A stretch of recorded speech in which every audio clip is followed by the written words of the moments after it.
The Aesthetics of Leadership podcast, the look of leadership that is unmistakable.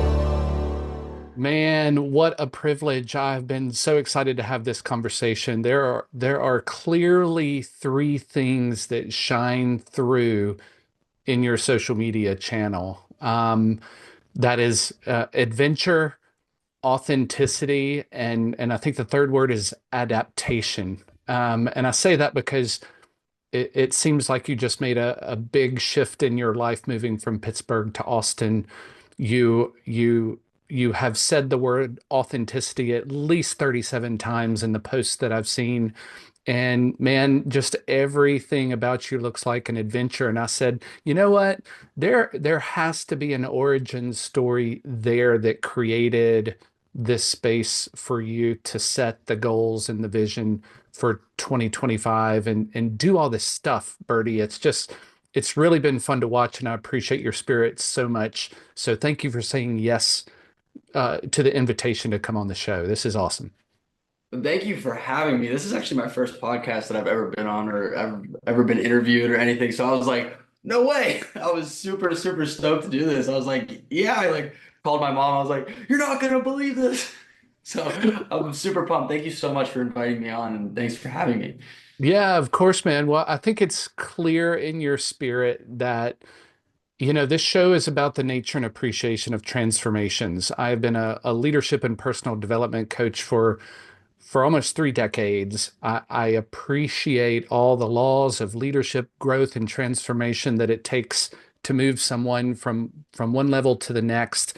And when I see not only your spirit, but the risks that you take, it it leads me to believe that in conversation with you, there are going to be some insights that are going to positively impact my listeners because I think your story, and I don't know that story yet, but I know your story is going to be impactful enough to help someone get unstuck and achieve more because of the courage, the risk, the strength, the authenticity, the space that you create for yourself to thrive in. And I just know there's magic there. So, Bertie, I say all that to say I'd love for you to introduce yourself to the listening audience and then help me understand your origin story because I think that's where I'd love for this conversation to start. Awesome. Sounds good. Yeah. Hi, everybody. My name is Bryan Joseph Berti. I go by Berti. That started in third grade. I'm an athlete, an entrepreneur, and on this crazy journey of stepping into the man I truly desire to be in a modern society and trying to really break down what that looks like. Definitely a lot different today than it used to be. And defining that is probably one of the most societal challenges that most men are probably struggling with in today's time. That's my short little introduction. And where my story starts, I mean, probably, realistically, it probably starts when I was really, really little, as far as the ambitious, adventurous side of me goes. Um, I was probably 10 years old, and if there was a snowstorm in the winter, I'd go and start shoveling driveways because I was like, oh, the deal I would make with my mom would be, if I make $100 today, can I go snowboard? Because I've always been into action sports, and I was like, and she's like, yeah, if you make $100 a day, I'll take you snowboarding. So then I was like, all right. And I would just go out until I made $100 or more, and I'd be like, I made 200. She's like, all right, cool. And it started there for the entrepreneurial side of my journey. And then fast forwarding throughout high school and stuff, always doing some kind of side hustle, whether it was I had a landscaping company, cut all the neighbors' grass. The basic story of every beginning entrepreneur. And then also athlete throughout high school, wrestling, football, so diving, track and field. And then I started getting into blue collar work. So my whole family is blue collar, and I started doing construction. Went to a tech school while I was in high school as well, and I really enjoyed it. I really liked the hands-on, the reward of seeing progress daily, and eventually did move to California at I think I just turned 18. I moved to LA to do some construction work out there. And LA spit me out, chewed me up and spit me out like it was nobody's business. I called my mom. I was like, Mom, I have no money. I was like, I need you to pay for a flight back home to Pittsburgh. I'm lost. I have no clue what I'm doing. It was like, so that blew up in my face, but it was a very good lesson, very good time. I had a blast out there. And then let's say I get back to Pittsburgh, I move into my own apartment. And actually, before I moved into my own apartment, I was actually crashing on a friend's couch in Pittsburgh, just like couch surfing around Pittsburgh for a little while. And then moved into my own place, started doing construction stuff again for a small company, and then moved to a bigger company. And then 19, I was 19, 20, and then turned into 2020 and COVID happened. And I was like, well, I have all of these skills. I was talking to a friend. I was like, what are we gonna do, dude? Like, we're not making any money. We're both laid off. We're just, the company I worked for, they kept me on payroll, but I wasn't making much. I was like, we got to do something. So we started getting side jobs throughout COVID. And then by, I would say, May of 2020, my buddy and I started our first company. So I started a contracting company, and this is before fitness and before I was like super into being like fit and stuff like that. Didn't really care. I was just like grind, just working every day in, day out, doing like residential renovations. Fast forward a year, going into 2021, my friend and I, we actually got a pretty big contract with Highmark. So I was 20 at the time, and we had a big commercial contract with Highmark doing some of their like outpatient facilities, like rehab facilities, and just basic things. And then one day I walked in, I was like, dude, I'm not doing this stuff anymore. I'm not doing blue collar. There's something else I need to do in my life. I don't know what it is. So I sold my half of the company to him and left. I went on a cross-country road trip for 2.5 months, drove around America for like 2.5 months, camping at national parks, hiking, making new friends, lived out of my car. It was a wonderful, wonderful experience. I was basically, I just raw dogged it through America. Literally, I have a Volkswagen Jetta that like, there was nights I just slept in the trunk of my car and just put the seats down and just like put my head in the trunk and I just like figured it out. And then afterwards, I get back to Pittsburgh.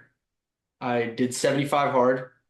Did not complete 75 hard, so I will not own completing it, but I was in Fredonia, New York, attempting 75 hard. And after my time ran up in New York, I drove back down to Pittsburgh and I was talking to my grandma. I was living with my grandmother at the time. I'm like, I can't stay here. Like, I love my family, I love my friends, I love my hometown, but it's like there's like I was just trying to imagine like what was like 10-year-old like little Brian's dream. It was like, oh, I want to snowboard. So I moved to Montana, drove drove my car from Pittsburgh to Montana, Big Sky, Montana. I lived in Big Sky for one winter season. I worked at this place called the Yellowstone Club, was an incredible, absolutely incredible experience. I met some very incredible human beings that lived there, worked there, got to snowboard every single day. And at this point, I'm not doing anything entrepreneurial. I'm not even really doing any fitness stuff yet, and I'm just kind of living my 10-year-old dream out. And from there, the winter season went through. I ended up spending some time in Jackson as well, snowboarding in Jackson and going through snowboarding at the Yellowstone Club and in Big Sky at Big Sky's Resort. Got really good, and it was just like, I love this. I love this. And then I get invited to Coachella from a friend. She invited me to Coachella, and I was like, all right, cool. So I pack everything up in Montana. The season ended. Like, I drive from Montana to California. I get to Los Angeles. I'm hanging out for a couple days. We go to Coachella, come back, and then I was like, "Oh, I'm gonna leave. I'm gonna go back to Pittsburgh, but I'm gonna stop in Vegas. I have some family in Vegas." And she's like, "Well, I'm going to Vegas anyways. How about we go together?" I was like, "Okay, cool." So we drive to Vegas together, hang out in Vegas. I see my family and a couple of her friends for a few days, and then I drive her back to California. And I'm like, "Well, I don't know what I'm gonna do." I was like, "I really don't want to leave." I was like, like, let's look at my options here. And I had a friend that I met in Montana that ended up becoming a very, very close friend of mine. And his family has a house in Hermosa Beach that they don't use. It's just like a two-bedroom beach bungalow that he was staying at for the summer. He's like, dude, why don't you come crash on the couch for a few days? And I was like, okay. I ended up crashing on the couch for like a week, and I was like, man, can I rent a room from you guys? And then he's like, you got to talk to my dad. So I call his dad. I'm like, hey, Mr. Tippin, like, can I like rent a room from you, please? Like, I'd really like to stay here. He's like, absolutely. He's like, but you don't need to pay rent. So I'm 20, almost 22, living in Hermosa Beach, rent free, just paying utilities. I'm working a serving job on the beach, nothing crazy. And I always wanted to surf. Growing up in Pittsburgh, there's no surf. So the first thing I did was I bought a surfboard and started surfing every day and just like still following the dream of like my child, like little Brian. Like, what is little Brian want to do? I've always wanted to surf. So started surfing and I started getting really, really good, really fast. And then I started leaning into the fitness side more, just like getting more agile, getting stronger, surfing every day. And then I still had my fun. I was 20, 21, 22. So in Los Angeles, not paying rent. So I had some extra money to spare. I ended up going to Burning Man, doing a bunch of amazing things, went back to Montana for a short period of time, traveled to Indonesia, got scuba certified as well, went to this beautiful place called Raja Ampat. And I'm like, man, I really want to dial in what I want to do. And it's like, I love to explore. I love traveling. So let's start there. So I started the traveling, going to Indonesia, and then get back from Indonesia. I spent a couple more months in Montana. I'm getting ready to turn 23 this time. And then I moved to Boston. So I packed everything up. I moved north of Boston.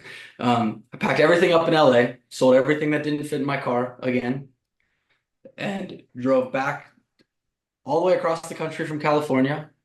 Stopped to see some friends along the way, and then I was in Boston for 9 months before I decided to go back to Indonesia.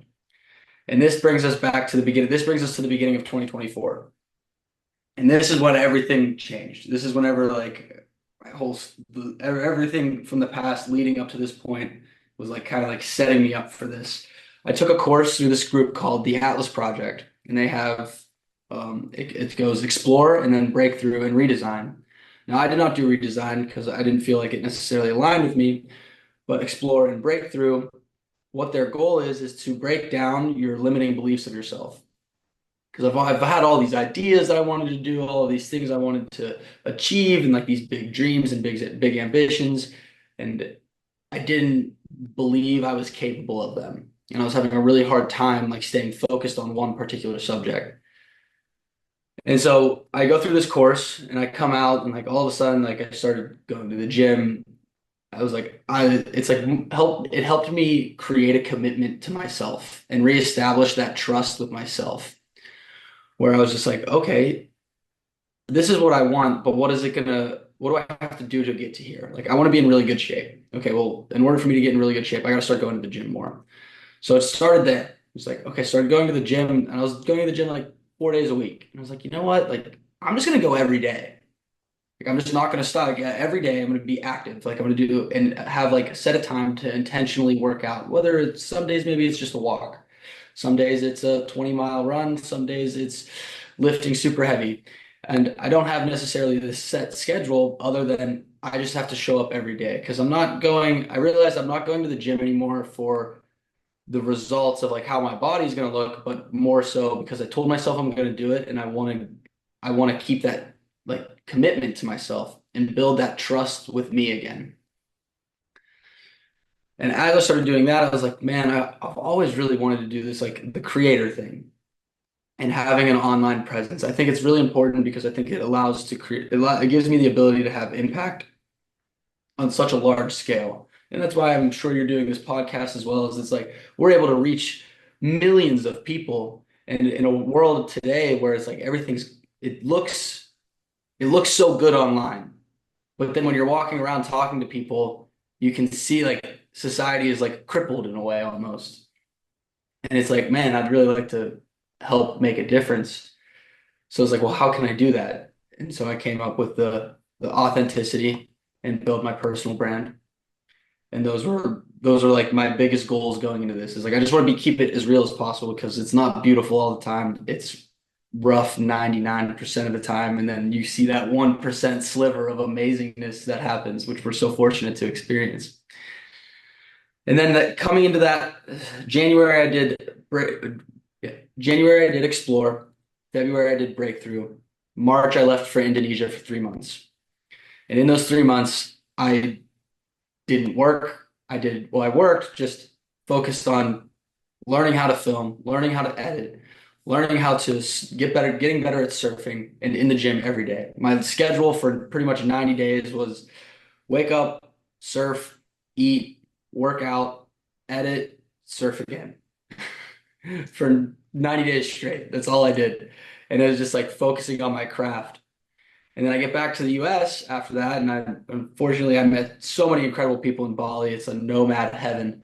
So everybody there's a creator doing something, and it's just like learned a lot, gained a lot of knowledge, and also just leveled myself up as far as who I was. Like being in the gym, like for three months straight, I saw results. I was like, oh, not only physically, but also as far as like my discipline goes.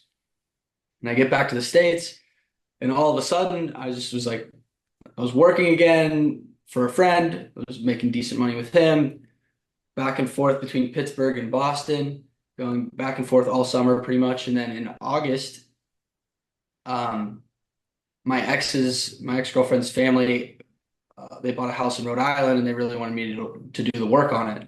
It's like, I really don't want to do this. And they were like, please, can you please do it? And I was like, it's like, okay, I'll do it. So I ended up spending 2 months in Rhode Island renovating a house in Providence, and I hated it. I like every second. I was like, I really hate construction. And I still had all my tools and stuff, and I was like talking to my mom about it. I was like, I use these as a crutch. It's just like it's an easy way for me to go back to make money if I'm like in a pinch or if I need to make extra money. Like it's easy for me to fall back and lean back onto it and keep leaning on it and leaning on it. And I'm like just not getting as far as I could get if I was all in on the creator thing, starting my company. And then like as soon as things get hard here, I'm just like, oh, but there's this. So there's this safety net always. And then come September, my ex broke up with me, and I'm like still working on this house for her family, living at that house, working on it. And I'm like, I gotta figure something out. And I had one more, I had a retreat here in Austin, and I have been thinking about coming down here because the creator world down here is getting crazy. There's a lot of fitness influencers here. There's a lot of health and wellness stuff going on, and it seems like it's a very happening city. There's just a lot going on. And I was like, maybe I should move there for a year. And I was already thinking about it, and then I came to visit for this men's retreat. It was called Warriors Council. And the point of this retreat was actually to explain what it means to be a man in modern society. And it's like not what I've taken away from it is like I think a lot of men in today's society, it's not that we've necessarily become soft, but more so we're the nice guys where we don't want to step on people's toes and speak up to say what's right because we're worried of the backlash that's going to happen from it. And that was one of my biggest takeaways from it. And I just realized that I'm guilty. Like I'm so guilty of being like the nice guy. And I'm like, man, okay. And then I got very clear on my goals and learned about a misogi. And after that, after the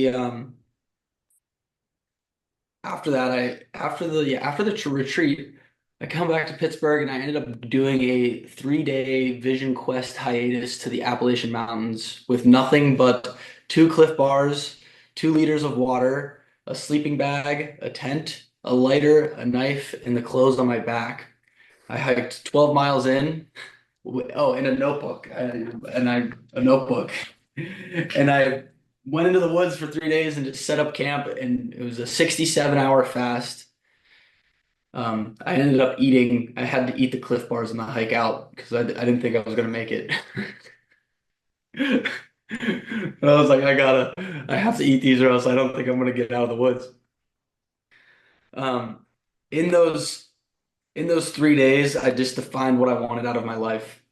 like the man I desire to become, my goals of relationships, my goals in business, my goals for Instagram and YouTube, my goals for how I want to eat, my morning routines, basically every genre of things that I enjoy and do in my day-to-day life and throughout my life. I just got very clear on what I wanted out of them. And those 3 days probably changed my entire life over the course of the past like 4 months, where it's just it was like such a short period of time, 72 hours total in the woods. Excuse me. 72 hours in the woods total. And I've been never been more crystal clear on a plan in my entire life. And from there, I get back to Pittsburgh. I'm like, I'm not staying in Pittsburgh. It's not happening. And then my ex's mom called me again for a project she had in Florida. I was like, I don't know. And she's like, please, please, please. And I was like, ah, it's like you're making this really hard on me, but I give me a day to think about it. And she called me the next day. She's like, so are you coming down? And I'm like, fine, I'll come. I was like, you get me for 1 week, like 7 days. So they put me up. They have a ranch in Florida. So I stayed at the ranch. I was by myself. It was very nice. Started filming. I was like, I'm just gonna like I really need to, stop holding back. Like I felt like in my videos I held back from like my true authentic self. It's like I'm a goofy guy. I'm weird. Some days I'm very serious and I'm able to really focus on the goals that I'm working on. And then other days I just like to be a goofball and have fun and smile and not get caught up in taking things too seriously.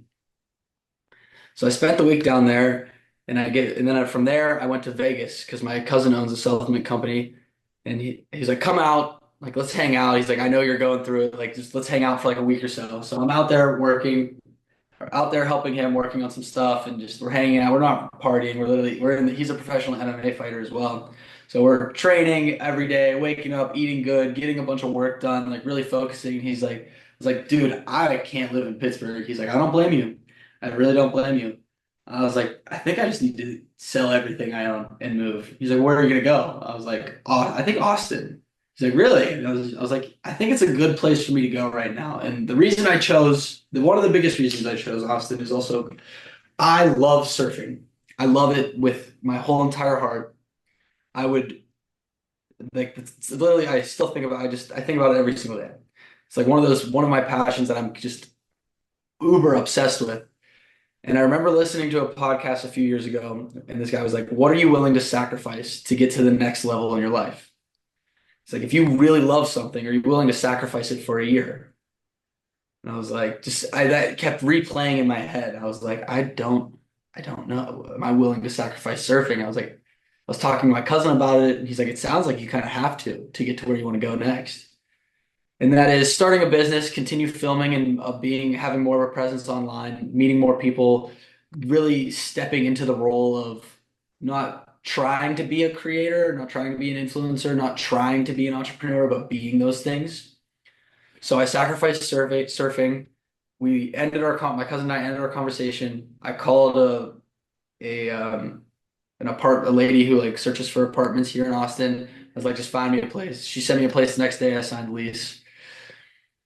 Got back to Pittsburgh from Vegas, put everything, all of my tools, everything I owned up on Facebook Marketplace, sold them in a few days. After Thanksgiving, left, packed up my car and just drove to Austin and moved in.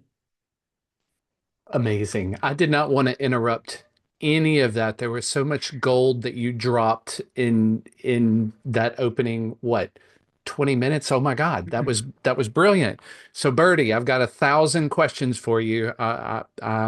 Forgive me for all of this, but you talk about modern masculinity, what it means to be a man today. If there is one question I get more than any other, it is from men, particularly young men, anywhere from 18 to 35, who are seeking. They're wanting something so badly, but they're not sure the path to take to achieve it. And they're so concerned that the next decision they make is the most important one they get into analysis paralysis and never make a move toward their goal. They get stuck and stagnant for a really long period of time until the level of suffering builds up to now they're compelled to do something about it. Your story's different. It feels like you were on a journey as well of discovery and understanding, but there was no stagnation. You were in constant motion. So I'd love your perspective on that. Let me clarify the question because that was a lot of words. I think a lot of men are not in a position to take great risk. Either they're in relationship, they've got family, they've got the 9 to 5, they've acquired so much that they're carrying that it's hard to let go and make a change. And therefore they're suffering. Do you see that? And I'm curious how you compare that generationally from young men your age group or higher. What are you seeing from a suffering standpoint? Oh man, that's a really good question. I see a lot of people, I'll put it this way. The story sounds really good, but every time that there's been a leap, there's things that I've been holding on to as well. And those are the hardest, that's the hardest part of all of it. And it's something I struggle with as well. And it's the fear of, you know, I'm going to leave and I'm not going to make it.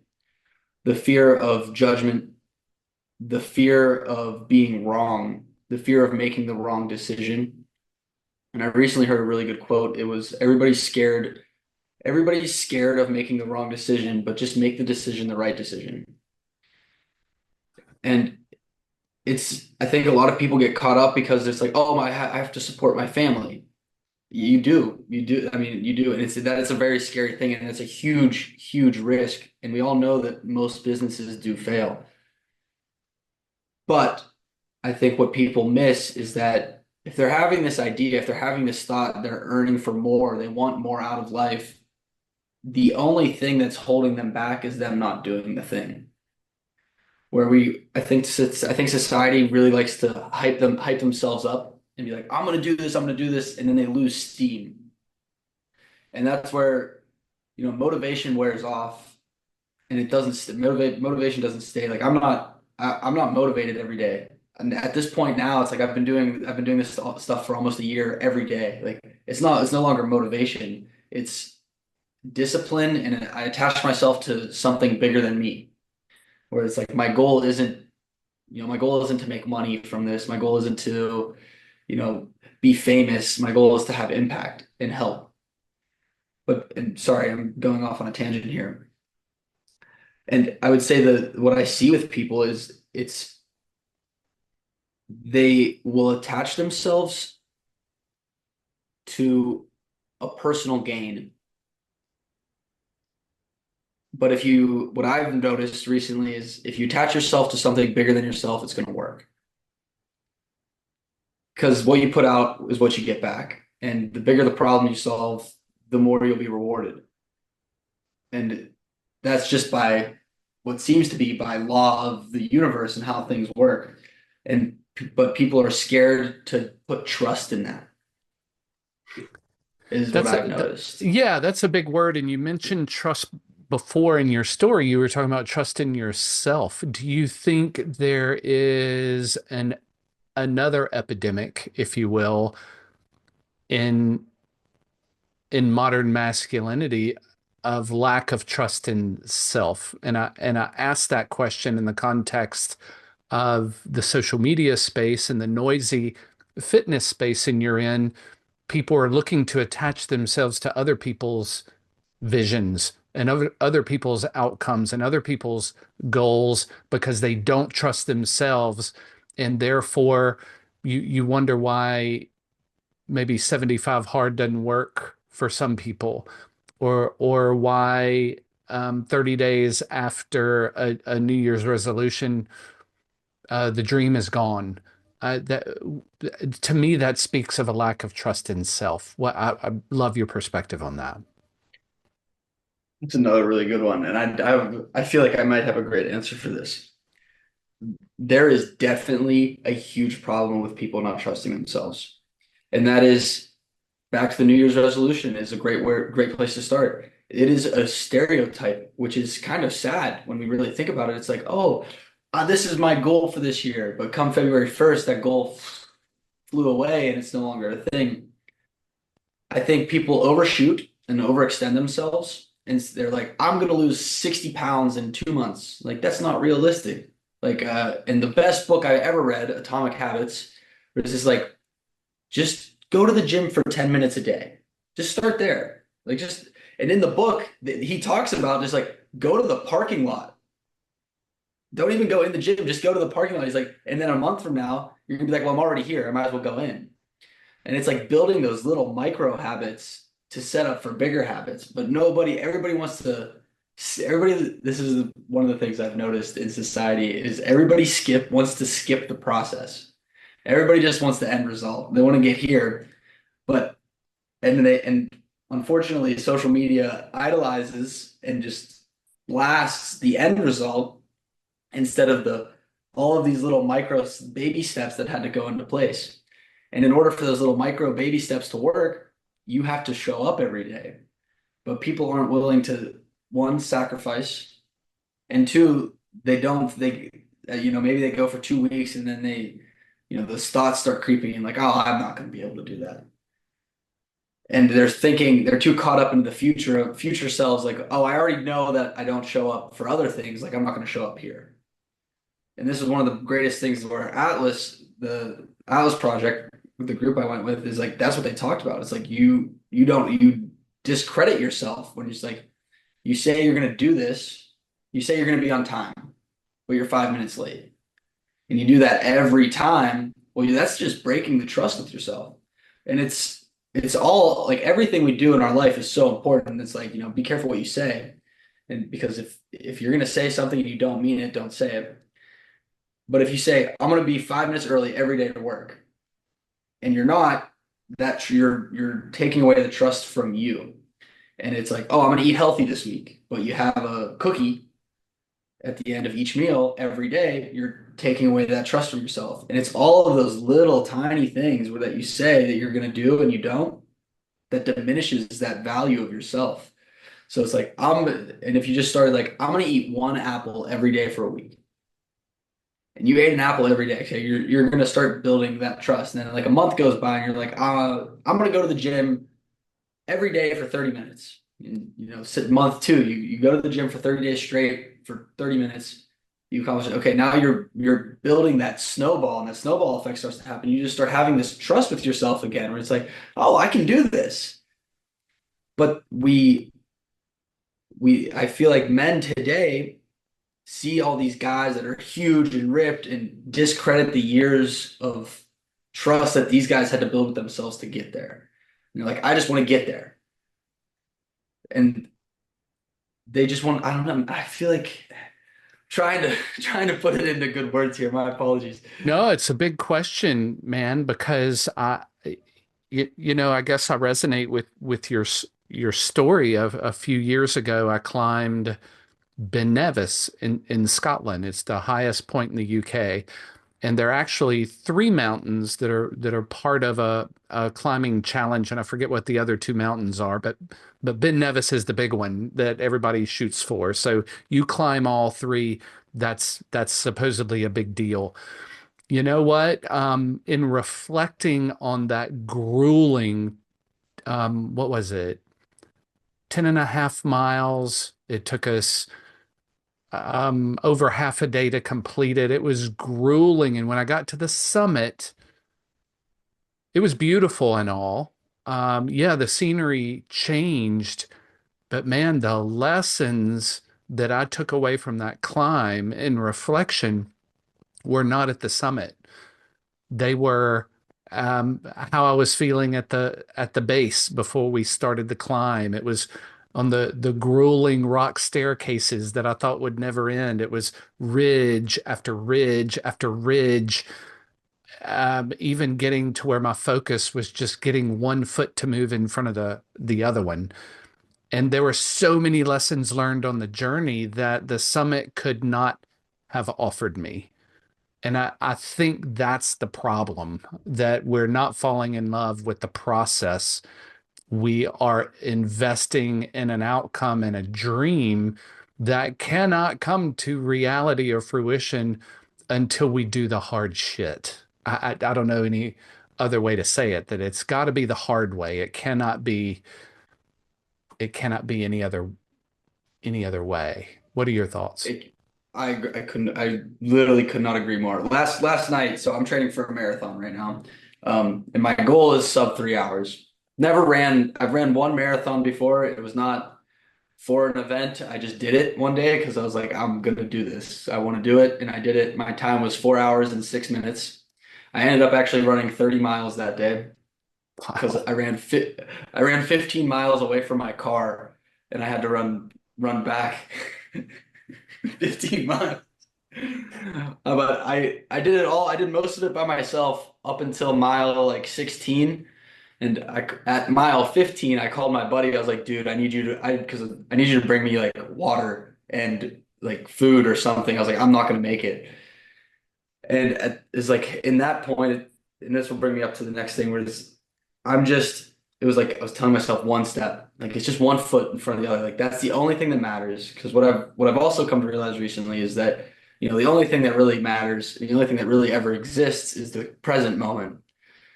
And this happened to me last night where I'm doing mile sprints at a 6 minute pace, as close to 6 minutes as I could get it. And I did four of them. So 5 miles total, one warm up mile, and then 4 sprint miles with breaks in between. Fully recover, sprint again, fully recover, run again. And on the last one, I'm just like, just 1 foot. It's just like it's it. It's just like 1 foot at a time, one step at a time, and that's the process. But that's like whenever I cross the finish line for my marathon and I reach my goal, yeah, that's going to be really great. But that's not what the exciting part is. The exciting part isn't what happened, like isn't the outcome. The exciting part is going through the experience. Because as humans, like we're here for the experience. We're not here for the outcome. Like if we were here for the outcome, we'd be here for death. That's what we'd be getting ready for. Because that's at the end of the day, that's the outcome. So it's the whole journey in between the day we're born and the day we die, the process. And a lot of people want to skip this process. And it's like you're rushing to your grave. And it's like slow down. And I think by people start if people start to realize that they can fall in love with the process and genuinely find a way, like and sometimes you have to fake it till you make it. You have to fake like you just gotta tell yourself enough times like I love the process, I love the process, I love the process. Eventually you're gonna start like really loving the process. And that's where I'm at because I didn't understand loving the process. Like I just wanted like I wanted to make the money, like I wanted all of the followers, I wanted all of the great things that come with being a creator, influencer, and entrepreneur, but I didn't really, I was like trying to skip the steps. And it's like now I'm just like, I love the steps. I'm currently starting a company now and I'm making all of the batches in my apartment. Like, I don't know. And it's fun. I just put on some music, I film it, and I'm like mixing up stuff, like trying new formulas, trying to make things work, and I'm just figuring it out. But I realized that the one day I was like, man, I'm loving this part's fun. Like I'm enjoying it. Like even last night during my runs, like it sucked, yeah, but it was like afterwards I felt so accomplished. I'm like, man, this is fun. Like this is me going after my goal. Like this is the fun part. Like the goal's great, but it's like the person I'm becoming because I'm like saying I'm going to do this goal and then broke down the goal on how I can do it and then I'm doing the thing. Like I feel more fulfilled doing the thing instead of like even connecting to the outcome of it. Like, I'm not necessarily super worried if I have a sub 3 hour marathon, but all I know is that by showing up every day and training every day, like I feel great because I'm like working towards something and falling in love with that. But back to the trust thing, I think people need to start smaller. Like we have a lot of people say like, oh, time flies, and it does, but in the grand scheme of things, like, if I plan to live to 90 years old, like, and especially kids in my generation, like we have time. And I've heard some incredible stories of people who've completely botched their entire life, like ended up in prison and got out of jail and started over again. Like we have, I think people underestimate how much time we really have, and they just try to, I need it now, I need it now, I need it now. It's like, no, like, you can wait 10 years. Like if I waited 10 years, I'll be 34. Like that's 34 is still young, you know? Like people think, I think people think like 30 is old and 40 and 50 is old. Like in my opinion, I think the prime of your life would probably be, in your 40s to 50s. Realistic, and with modern medicine, today's society, you know, that's my opinion. And I just think a lot of kids in my generation are stuck on this in a rush, in a rush, wanting it now, lack of patience, lack of trust with themselves because they can't get it today. And I think social media is definitely a big problem with that because you have people who blow up overnight. And then, and then you have people that it looks like they blew up overnight. And I've met a lot of creators where it's like I've been posting for 6 years straight and I just blew up 2 years ago. And it's like, but nobody sees that. Nobody sees like the time that's been put in prior to where they're at now. And I feel bad for my generation because I don't think I feel like a lot of kids and a lot of young men aren't able to see it. They're not able to see that part. And that's what's important for like my journey and my like social media, my platforms and my brand is just like if you scroll through my TikTok and my Instagram, like you'll see like I talked about like guys, I'm not doing good right now. I'm struggling. Like I don't want to be doing this. I don't want to be posting anything. I don't want to be filming anything. I don't want to edit. I don't want to talk to anybody. But I made a promise to myself, and I know made a promise to myself that I would do this until it happened. Like there's just whether it's 2 years, 1 year, 6 months, 5 years, 10 years, like there's no other. I'm just gonna keep going. And I made that promise knowing that if I keep this promise to myself, I'm going to just continuously build trust with me. And Whew, it doesn't that's need to be deep. perfect. It doesn't That's need to be deep. perfect. I think a lot of people think it's like, oh, like now, after 9 months, it's like I have lighting, I have a high quality camera, I have a good laptop, I have all the equipment. But I mean, like I just filmed on my phone. We all have these. We all have these. This is where it starts. Then I bought a GoPro, and then I bought a couple other things, and then I bought a drone, and then it's like as time has gone on, I've been able to accumulate these, like the better tools to be able to film higher quality things. But realistically, you can just use your phone. I think people just get scared to take that step. Like they're like, "Oh, I need to go to the gym." It's like, how about you do 10 push-ups when you wake up? Like, can you do 10 push-ups a day for the next 2 months? That's it. Just do that. Don't do any more. But some people think they just like, I need to go to the gym and bench 250 pounds every day. Like, no, you don't. You need to build trust. And that's what was really, really important to me. And now I'm at the point where I've built that trust with myself and like it's kind of like I check and this is another really good lesson I learned where it's like for a while it felt like I was just checking the boxes.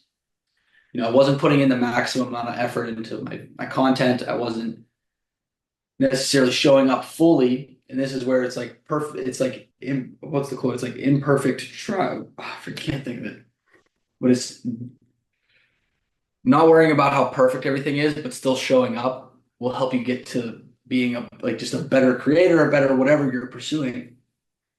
And so many people gave me crap for just checking the box. They're like, oh, we feel like you're just checking the box. You're checking the box. And I'm like, yeah, like I'm not motivated, but I have to stay disciplined. And I'm so thankful on those days that like, yeah, maybe I didn't show up 110% some of those days, but it has allowed me to build discipline to be able to show up every day, no matter what. It's like I feel like crap. Still pull out my phone, still pull out my camera, still go work out, still eat right. And occasionally I have a cheat snack. I'm not too strict on myself. I'm human. I used to be obsessed with junk food, and every once in a while I'll have a cookie. Like last night after my run, I had a brownie. I was like, I'm having a brownie. I don't care. But it's 99 times out of 10, I'm doing exactly what I need to be doing. And occasionally I throw in a treat. And I think they get mixed up with I need to be this every second of my life And when you do that, that's not real. Like you can do it. You're gonna probably be miserable. You'll probably you're gonna start taking away the enjoyment of your process and your life. But like be you, but just don't fall into the habit of not doing the things you need to be doing, if that Hmm. makes sense. Yeah, perfection isn't sustainable, right? I think we can all align on that. And I really appreciate your perspective on choices. And I think it's really hard for men today because of the noise around all the systems and processes and plans and patterns and bullet lists and all of this information overload that complicates what the next step is, which is the right thing to go grab and then execute on. When really, I believe, and I'd love your thoughts on this, that it is as simple as your very next choice, which happens every second of every minute of every hour of every day. You have not in any way, in any shape, form, or fashion, ever given up your power of choice. Or maybe I misstated that. I think too often we give up our power of choice. We don't execute on our authority in having a power of choice in every moment. Nobody can take that away from us. And if we choose wisely in those moments, every moment, not just the ones that matter, but even in the ones that don't, that discipline alone, without any system or habit or anything else, is enough to get you wherever you would like to be in body, mind, or in spirit. Is that a is that a fair statement that it's that simple? You don't need a plan, this big elaborate plan or process. You just need to choose. Yes. I could not agree more with that. And I'd like to add on to it. I was a mentor of mine, in some way a mentor. Um, I always asked him because we were doing a program together, and I asked him, I was like, "How are you able to execute so well?" He's like, "Well," I was like, "How do you follow your plans so well?" And he's like, "I don't follow my plan." He's like, "Plans change. I'm always planning." And I was like, "Oh my gosh," because I was like, "You've accomplished everything you wanted to accomplish, and I'm like still stuck here. Like, what are you doing differently?" And he's like, "Well, you just have to be planning. Don't follow the plan because the plan's gonna get screwed up." And that's just to add on to that, on to what you were saying. But yeah, we do get a choice. And I think a lot of people miss out on the awareness of the power they have to be able to choose. Like everybody thinks they have to go out this weekend. Like, no, you're choosing to go out, or you're also choosing not to go to the gym. You're also choosing not to read the book. You're also choosing not to drink more water. When you're at the grocery store, you're choosing to not buy healthy food. And then like it all plays such a role. And I'm sure you've heard of the book, The Power of Now. And there's another book, it's called Being Aware of Being Aware. And it's like as soon as you start to realize that, like as soon as you create awareness that you have the choice, like you have the choice to change your life, you have the choice to change who you are, you have the choice to change your actions. I think that's when people start really making a change. And the hardest part is finding a way to help guide people to become aware of their choice.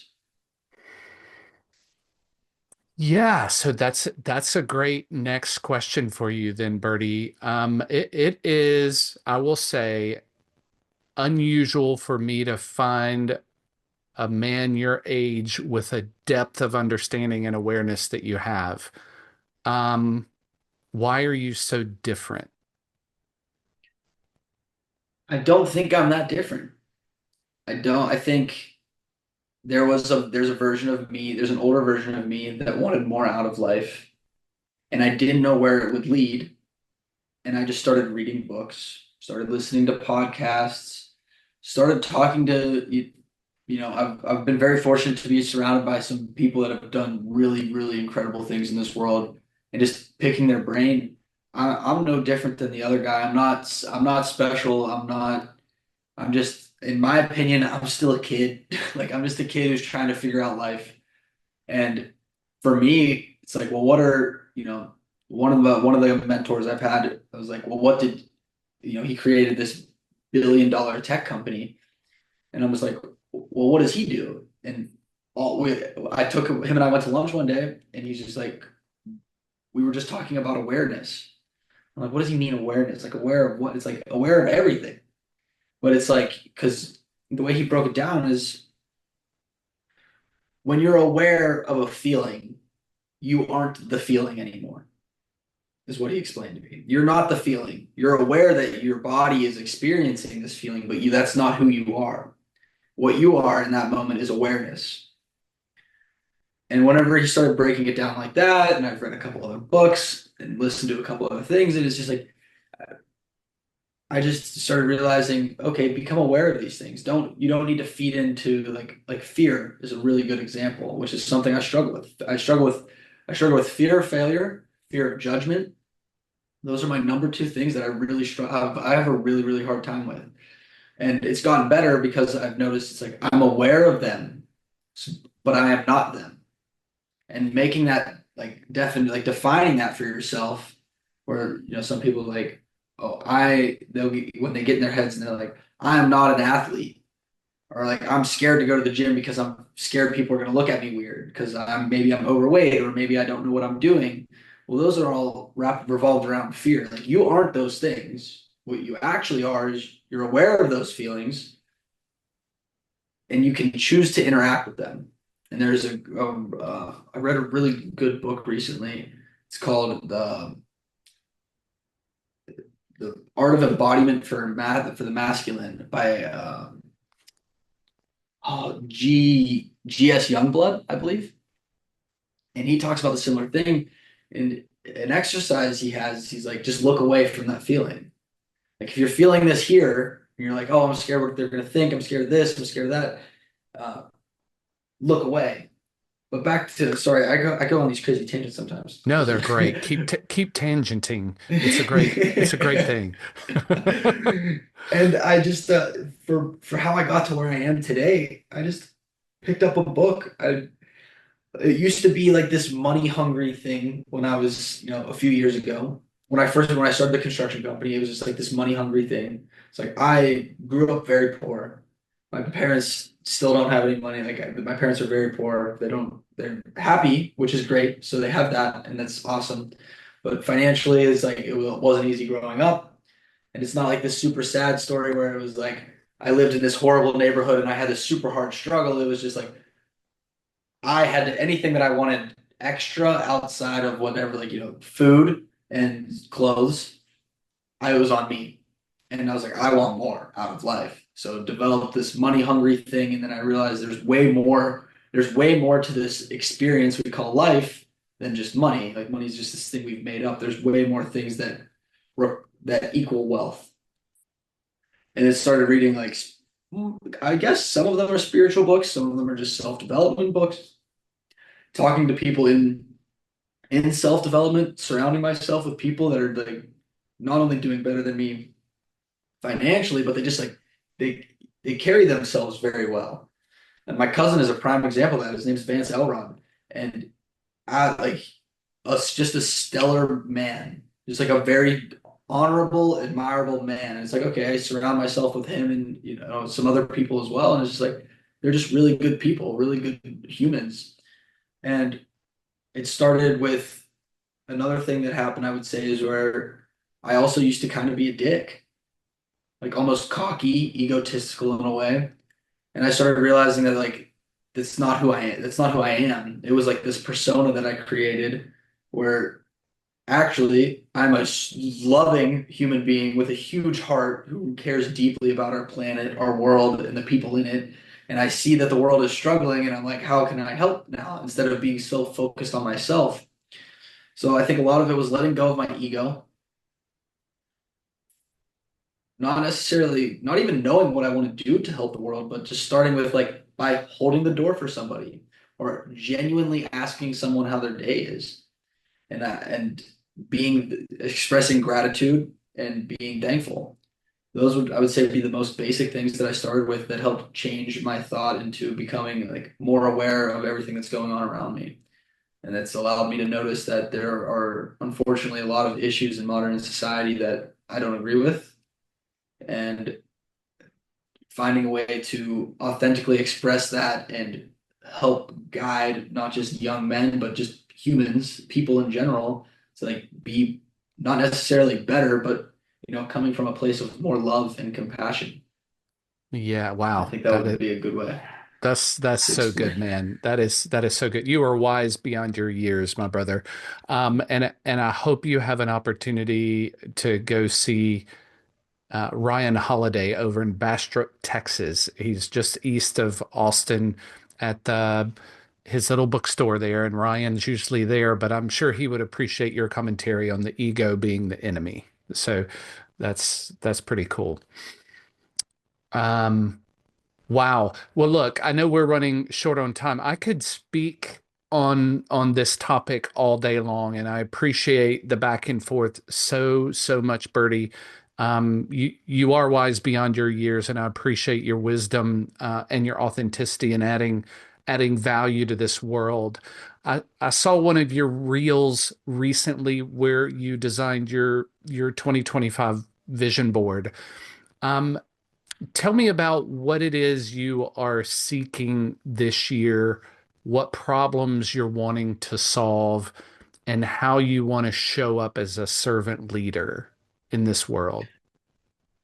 Oh, this is great. But I would say for my vision board, just a rundown on it, just quickly, is there are a few materialistic things on there that I would like to acquire over the course of the next year. And then there are some very big goals as far as impact and how I would like to show up. First is I'm starting a company. I started a company. It is a supplement company of sorts.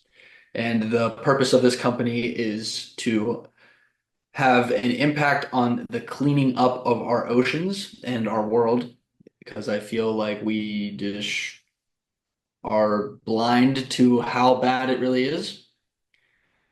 So one of the goals is to help plant over 5,000 pieces of coral through my company and then donate $25,000 to coral restoration on top of that. How I want to show up, I actually put on my vision board. I put a heart of gold on my vision board. And it is to show up with as much love and compassion for anyone, no matter the situation, as as much as I can. As much energy as I can put into that, is how I'd like to show up for this world and, be free of judgment, be free of comparison, and just really support anybody that I can. If even if it's a stranger who's having a bad day, just ask them like if they need to talk. Just be there for people. I think we're not. That's another issue I see in society is like, we're not really showing up for one another like we should. Like we're all here together. We're sharing the same air. We're sharing the same space. I think the least we can do is help one another out. Yeah, oh wow, that is brilliant. So Bertie, if people want to follow your journey, reach out, connect, network, or build business with you, how best can they do that? I would say Instagram's the best. It's just Bryan J. Berti, Bryan J Berti. Brilliant. I'll make sure that's in the show notes. Bertie, I think I saw in another one of your posts you have a compass tattoo on the inside of one of your arms. I, I I know do. you're heading in a direction of influence and impact. I know that you are making choices on the directions that you're wanting to go. I know that your compass is pointing to a place that's brighter, that is fulfilling, that is loving, that is warm. I'm curious, what does that compass tattoo mean to you? It's such a perfect metaphor. You want to know what's really funny? I actually got this compass when I was like 17, and I just thought it was cool. And I guess Well, it, then it has grown into being a metaphor. I take all of that yeah. back, Bertie. I take it all back. And I was like, told my mom, I was like, I want to get a tattoo. And she's like, okay. So she scheduled it for me. And we get there. She's like, well, what are you going to get? And I was like, oh, I don't know. And I just I got a compass. And now it has turned into, everybody sees it. They're like, wow, that fits you really well. And I was like, I don't think it fit me that well when I got it, but I've definitely grown into it, to say the least. Yeah, it really does, man, because I think when I saw it, you were running and the shot was, your forearm was up and the camera angle was over here. And I was like, he is running in the direction he has chosen to go. I was like, that is just so good, Bertie. That is such a good brand. So anyway, I hope there's a compass on your supplement packaging at least. Let's bring it to life, Bertie. I will definitely actually be doing that. You'll see. I'd love to send you a sample here in a couple of months. We're still working on we have the formula down, but just right now it's a waiting game of getting everything in. So, but that's just how it goes. That's Fortunately enough, exciting. I have some friends that are helping out as well. So it's not, Uh, it's been going well. It's been going well. that's brilliant. Well, look, you'll have to come back on the show and we'll be talking business and supplements and impact from a nutritional standpoint. Is that fair? Sounds like a plan to me. Awesome. Well, Bertie, this has been an absolute pleasure to bring you on the show. I know it's going to be one of many conversations, and you have a fan on Instagram. I love your authenticity. I love the way you story tell. I love the way you show up and you influence. I think you have personified what the nature and appreciation of transformation means as a mantra for this show. And I respect your journey tremendously. I respect the heart by which you are taking massive action to make significant impact and change in this world. So kudos to you, man. You are most certainly a light in this world. I really appreciate that. Thank you so much, and thank you so much for having me on. This is this feels like such an honor. This is my first ever podcast, the first ever talk with anybody, and it's like honestly, it's in my journal. It's one of my dreams actually. It's like one of my goals. I'm pretty sure. I think the goal was for 2024, but we're still close enough, so I'll count it. So I'm forever grateful. Thank you so much, and I will always be down to do a show as well.